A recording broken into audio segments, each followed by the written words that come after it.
রাজধানী Agartala palace compound স্থিত ঐতিহ্যবাহী আনন্দময়ী কালীবাড়ি ও শ্রীকৃষ্ণ মন্দিরে প্রতি বছর মতো এই বছর গভীর ভক্তি ও উৎসাহের সঙ্গে পালিত হলো দোল পূর্ণিমা উৎসব।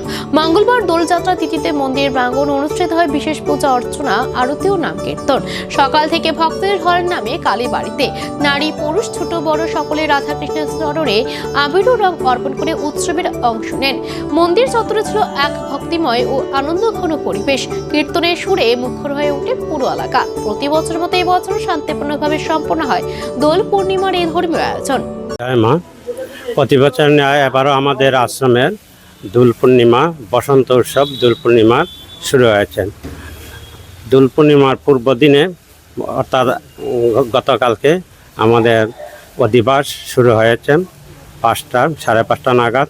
তারপর চাচর, যেটা হয় ভুরুত উৎসব চাচর, সেটাকে দাহন করা হয়েছে।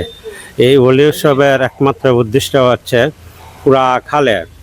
পুরাকালে যে যুদ্ধ, ব্রহ্মণ্য স্বয়ং যুদ্ধ হয়েছিল, সেই যুদ্ধের নিমিত্তে যে রক্তখনন হয়েছিল, সেই রক্তখনন থেকেই সেই হোলির উৎসব শুরু হয়েছে।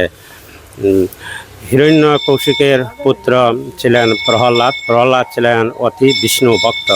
তিনি বিষ্ণু ভক্ত হওয়াতে তার নানান উদ্দীত হইতে লাগিলেন এবং হিরণ্যকশির ভগিনী হোলিকা দেবী প্রহ্লাদকে অগ্নিদণ্ড করার জন্য তিনি অগ্নিতে নিয়ে গেছিলেন। কিন্তু প্রহ্লাদ রূপিণী হিরণ্যকশির পুত্র প্রহ্লাদ নিজেই বেঁচে গেছেন এবং হিরণ্যকশিকের ভগিনী হোলিকা দেবী উনি অগ্নিদণ্ডে নিজেই দগ্ধ হয়েছিলেন। এতে আমাদের অশুভ শক্তি जोंनि रेगनाय सनानानि बागै खोथों बाखा उलावबो कन्टिन्यू दंनाय बाहायखिनो जोंनि हेल्थ सेक्टराव जोंनि लिमिटेड फान्ड जतन साइमोनो हियाबा जों हस्पिटाल जों टावर तां दङो टावरनि मडार्नाइज हस्पिटाल अलमोस्ट बायनायनि फाइजिं थां दङो 150 बेडेड हस्पिटाल कमप्लिटिं थानाय